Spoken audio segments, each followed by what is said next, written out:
So this realization that I just had about that Mormon vlogger family, the Shaytards, is blowing my mind. So I used to watch them. They're a Mormon vlogger family that were really popular, maybe like, I don't know, more like 10 years ago now on YouTube.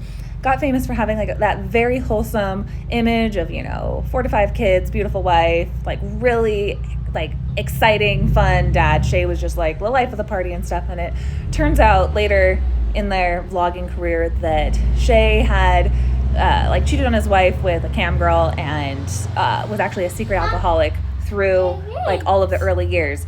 And no, it's not that like, oh, Mormons are, hypocrites or anything. That's not the point I'm making. No. It's that I used to watch the Shaytards all the time when I was in my 20s, and I would be so proud of them for like spreading the good joy of the gospel. Just like, look at this normal Mormon family and they're so sweet. And the comment section always had at least one person who commented like, I look up to you so much, and like I investigated the church because of you guys, or I'm getting baptized because of you guys. And that always used to fill my little Mormon heart with so much joy, because I'm like, look at that evidence that the church is true, right? But the point I want to make here is that Shay was drunk in so many of those videos. And what an interesting, that is the mother of all paradoxes, that Mormonism has staked itself to this epistemology that you will know the church is more true because the Spirit will come through these YouTube videos and they'll just show people the happiness. But if it is somebody who broke their covenants, not only just any covenants, but ones that are in direct opposition to every fundamental of Mormonism, that you cannot have the Holy Ghost dwell within you.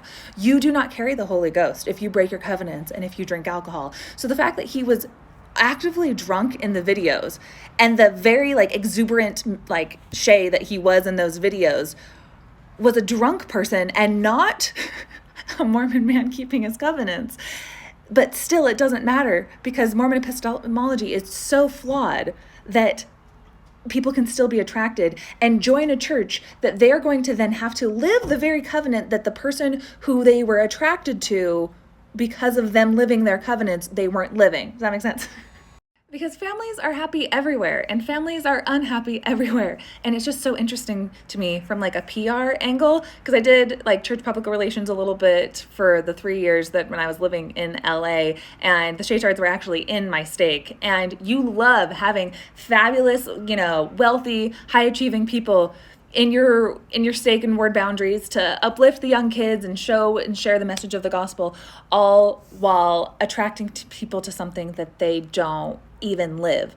That's not the worst thing in the world. What's worse, though, is that the epistemology of it all, Mormonism, it's bankrupt. You can't tell the difference between a drunk person and somebody who has the Spirit.